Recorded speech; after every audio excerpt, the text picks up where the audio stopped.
ആകെ 2 രാജ്യങ്ങളാണ്, തുർക്കിയുടെയും ചൈനയുടെയും ഭാഗത്തു നിന്നാണ് കുറച്ചെങ്കിലും ഒരു അനുകൂല സമീപനം പാകിസ്ഥാൻ ഉണ്ടായിട്ടുള്ളത്. മറ്റ് ലോക രാജ്യങ്ങൾക്കൊക്കെ കാര്യം കൃത്യമായി ബോധ്യപ്പെട്ടിട്ടുണ്ട്. ഇന്ത്യ ഈ ഭീകരത കൊണ്ട് എന്താണ് അനുഭവിച്ചത്, ആ ഭീകരതയെ വളമിട്ട് വളർത്തുന്ന പാകിസ്ഥാൻ എന്ന നേരത്തെ നമ്മൾ പറഞ്ഞ തെമ്മാടി രാഷ്ട്രം എന്ന് തന്നെ വിശേഷിപ്പിക്കുന്ന ആ രാജ്യമാണത്. ഈ തുർക്കിയുടെ സൈന്യത്തിന്റെ എന്തെങ്കിലും തരത്തിലുള്ള പിന്തുണ പാകിസ്ഥാനുണ്ട്, അവിടെ സന്ദർശിച്ചു, ചില വിവരങ്ങളൊക്കെ ഉണ്ട്. അതിലെന്തെങ്കിലും സ്ഥിരീകരണമുണ്ടോ, മറ്റെന്തൊക്കെയാണ് പാകിസ്ഥാൻ ഇതിന്റെ പിന്നിൽ കോപ്പ് കൂട്ടുന്നത്? ഇത് സ്ഥിരീകരിച്ച ഒരു റിപ്പോർട്ട് തന്നെയാണ്. അതായത് തുർക്കിയുടെ ഒരു സൈനിക സംഘം, ആ സൈനിക സംഘത്തിന് നേതൃത്വം നൽകുന്നത് അവിടുത്തെ ഇന്റലിജൻസ് മേധാവിയാണ്, ലഫ്റ്റനന്റ് ജനറൽ. അവർ പാകിസ്ഥാന്റെ വ്യോമസേനാ താവളത്തിൽ ആസ്ഥാനത്ത് തന്നെ ഇസ്ലാമാബാദിലാണ്, അവിടെ എത്തി സന്ദർശനം നടത്തിയിരിക്കുന്നു. പക്ഷേ നിലവിൽ പുറത്തു വരുന്ന റിപ്പോർട്ടുകൾ പ്രകാരം ഇത് നേരത്തെ കൂട്ടി തീരുമാനിച്ചിരുന്ന, നേരത്തെ ഷെഡ്യൂൾ ചെയ്തിരുന്ന ഒരു കൂടിക്കാഴ്ചയായിരുന്നു, ഒരു സന്ദർശനമായിരുന്നു. അതുകൊണ്ട് അത്തരത്തിലുള്ള കാര്യങ്ങളുമായി മുന്നോട്ട് പോകാം. പക്ഷേ ഇത് സംഭവിക്കുന്ന സാഹചര്യം, അല്ലെങ്കിൽ ഇപ്പോഴത്തെ ഒരു നിലവിലെ ഈ സാഹചര്യം തന്നെയാണ് ഇതിൻ്റെ ഏറ്റവും പ്രാധാന്യം. മാത്രമല്ല, ഇത്തരത്തിലുള്ള അഭ്യൂഹങ്ങൾ പരക്കാനും ഈ സഹായം ലഭ്യമാക്കാനും സഹായം നൽകാനുമാണ് ഈ സംഘം ഇപ്പോൾ പാകിസ്ഥാനിൽ എത്തിയിരിക്കുന്നത്. തുടങ്ങിയ അഭ്യൂഹങ്ങൾ പരക്കാൻ കാരണം ഈ നിലവിൽ ഇന്ത്യയും പാകിസ്ഥാനും തമ്മിൽ ഉണ്ടാകുന്ന ഒരു സംഘർഷ സാഹചര്യം തന്നെയാണ്. പക്ഷേ നിലവിൽ പുറത്തു വരുന്ന റിപ്പോർട്ടുകൾ പ്രകാരം നേരത്തെ മുൻകൂട്ടി തീരുമാനിച്ച ഒരു ഷെഡ്യൂൾ പ്രകാരം എത്തിയ സന്ദർശനം എന്ന് മാത്രമാണ്. ഇന്ത്യക്ക് ഒട്ടുമിക്ക രാജ്യങ്ങളിലെയും പിന്തുണ ലഭിക്കുന്നുണ്ടെങ്കിൽ പോലും ഇന്ത്യ പാകിസ്ഥാൻ തമ്മിലുള്ളൊരു ഇപ്പോഴത്തെ നിലവിലത്തെ ഒരു സാഹചര്യം, അത് സംഘർഷ തലത്തിലേക്ക് പോകാൻ ആരും ആഗ്രഹിക്കുന്നില്ല. എല്ലാം ചർച്ചയിലൂടെ തന്നെ പരിഹരിക്കണം എന്നുള്ളൊരു ആഗ്രഹമാണ്, ഒരു ആവശ്യമാണ് UN-ഉം അതല്ലെങ്കിൽ അമേരിക്ക അടക്കമുള്ള രാജ്യങ്ങൾ വ്യക്തമാക്കുന്നത്. അത് ഒരു സംഘർഷ ഘട്ടത്തിലേക്ക് പോയി കഴിഞ്ഞാൽ ഇരു രാജ്യങ്ങളും അതിൻ്റെ ഭവിഷ്യത്ത് അനുഭവിക്കേണ്ടി വരും എന്നുള്ള തരത്തിലുള്ള കാര്യങ്ങൾ വിലയിരുത്തിക്കൊണ്ടാണ് അത്തരത്തിലുള്ള ആലോചനകൾ ഉള്ളതുകൊണ്ട് തന്നെയാണ്. പക്ഷേ UK അടക്കമുള്ള രാജ്യങ്ങളുടെ പിന്തുണ ഈ ഭീകരവാദത്തെ തുടച്ചു നീക്കാൻ ഇന്ത്യക്കൊപ്പം നിൽക്കുന്നുണ്ട്. പക്ഷേ ആരും തന്നെ ഒരു സംഘർഷത്തെ അല്ലെങ്കിൽ ഇരു രാജ്യങ്ങളും തമ്മിൽ നേരിട്ടുള്ളൊരു ഏറ്റുമുട്ടൽ, ഒരു ഓപ്പൺ വാർ എന്നുള്ളതിനെ ആഗ്രഹിക്കുന്നില്ല. അത്തരത്തിലുള്ള കാര്യം വരുന്നതിന് മുന്നേ തന്നെ ചർച്ച ചെയ്ത് ഈ നിലവിലെ സ്ഥിതിഗതികൾ ശാന്തമാക്കണം. പക്ഷേ ഇന്ത്യ നിലപാട് വ്യക്തമാക്കിയിട്ടുമുണ്ട്. ഈ ഭീകരവാദികൾ മാത്രമല്ല, അതിന് പിന്നിൽ പ്രവർത്തിച്ചവരെ അടക്കം പിടികൂടി നിയമത്തിന് മുന്നിൽ കൊണ്ടുവരാൻ വേണ്ടിയിട്ടുള്ള എല്ലാ ശ്രമങ്ങളും ഇന്ത്യ തുടരുമെന്ന്.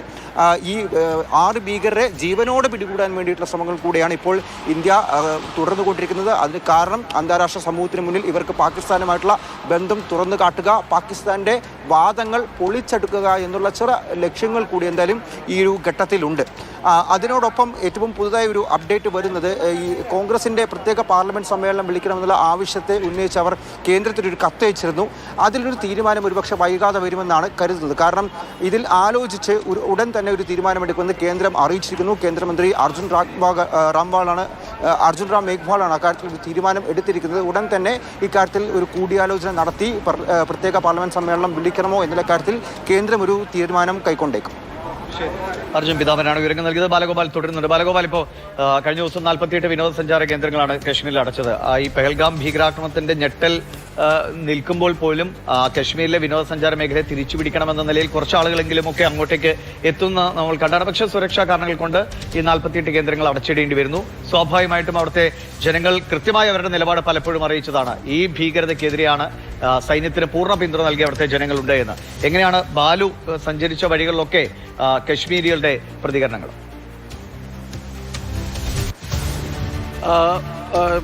ദിവിഷ്, ആദ്യം വിനോദസഞ്ചാര കേന്ദ്രങ്ങളിലേക്ക് വരാം.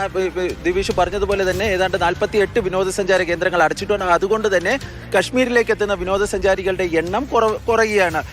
കാരണം പുതുതായി ആരും വരുന്നില്ല, നിലവിലുള്ള ബുക്കിങ്ങുകൾ ഒക്കെ ക്യാൻസൽ ചെയ്യുന്നുണ്ട്. അതുകൊണ്ട് വിനോദസഞ്ചാര മേഖല പൂർണ്ണമായും നിശ്ചലമാകുന്ന ഒരു സാഹചര്യത്തിലേക്കാണ് കശ്മീർ പോകുന്നത്. ഇനി രണ്ടാമത്തെ പ്രധാനപ്പെട്ട കാര്യം എന്താണ് കശ്മീരികളുടെ ഇതുമായി ബന്ധപ്പെട്ട അഭിപ്രായം, അല്ലെങ്കിൽ അവരുടെ ഇപ്പോഴത്തെ നില എന്തായിരിക്കും എന്നതിനെ സംബന്ധിച്ച് ഞാൻ കശ്മീർ സന്ദർശിച്ചാണ്, ജമ്മു സന്ദർശിച്ചാണ്, അതിർത്തി മേഖലകളിൽ കുറെ സഞ്ചരിച്ചാണ്. സൈന്യത്തിനും സർക്കാരിനും ഇത്രത്തോളം പിന്തുണ ലഭിക്കുന്ന മറ്റൊരു അവസരമുണ്ടോ എന്ന് എന്നോട് ചോദിച്ചു കഴിഞ്ഞാൽ ഇല്ല എന്ന് വേണം ഞാൻ പറയുന്നത്. പ്രത്യേകിച്ച് കശ്മീർ ജനത ഒന്നടക്കം ഈ പാകിസ്ഥാനെതിരെ തിരിയുന്ന ഒരു കാഴ്ചയാണ് നമുക്ക് കാണാൻ വേണ്ടി കഴിയുന്നത്.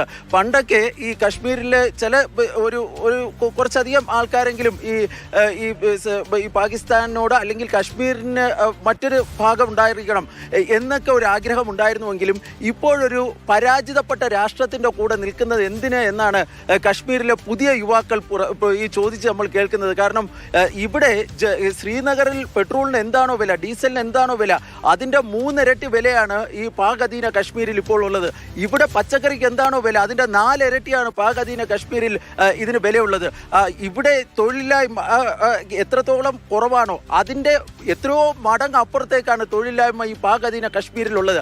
അതുകൊണ്ടാണ് യഥാർത്ഥത്തിൽ ഈ കശ്മീർ നിന്ന് ഈ ഭീകരർക്ക് ലഭിക്കുന്ന സഹായം വളരെ കുറഞ്ഞു വരികയും കശ്മീർ ജനത ഇന്ത്യയുടെ ഭാഗമായി നിന്നുകൊണ്ട് ഇന്ത്യക്ക് വേണ്ടി ശക്തമായി അവരുടെ പിന്തുണയും സഹകരണവും സഹായവും നൽകുന്നത് എന്ന കാര്യത്തിൽ യാതൊരു തർക്കവുമില്ല എന്നാണ് എൻ്റെ അനുഭവത്തിൽ നിന്ന് എനിക്ക് മനസ്സിലാകുന്നത്. കാരണം ഈ പാകിസ്ഥാനെ പൂർണ്ണമായും തള്ളുന്ന ഒരു നിലപാടിലേക്ക് കശ്മീർ എത്തുകയാണ്. അതുകൊണ്ടാകാം ഒരുപക്ഷെ ഈ സൈന്യത്തിൽ നിന്നൊക്കെ വിരമിച്ചവരും അല്ലെങ്കിൽ സൈന്യത്തിൽ പ്രവർത്തിച്ചവരെയൊക്കെ ഇപ്പോൾ തീവ്രവാദ പ്രവർത്തനങ്ങൾക്ക് ഇന്ത്യയിലേക്ക് അയക്കേണ്ട ഗതികേടിലേക്ക് പാകിസ്ഥാൻ എത്തിയിരിക്കുന്നത് എന്ന് വേണം കരുതേണ്ടത്.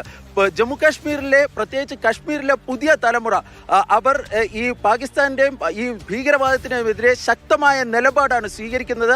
കഴിഞ്ഞ ഒരാഴ്ചയായി അവരോടൊപ്പം പലപ്പോഴും ഞാൻ സംസാരിക്കുമ്പോൾ എനിക്ക് മനസ്സിലായിട്ടുള്ള കാര്യം ഈ തീവ്രവാദത്തെയും ഭീകരവാദത്തെയും മതാധിഷ്ഠിതമായി രൂപീകൃതമായ പാകിസ്ഥാനെയും തള്ളിപ്പറയുന്ന ഒരു നിലപാടാണ് കശ്മീരിലെ ഭൂരിഭാഗം ജനങ്ങളും സ്വീകരിക്കുന്നത് എന്ന കാര്യത്തിൽ യാതൊരു സംശയവുമില്ല.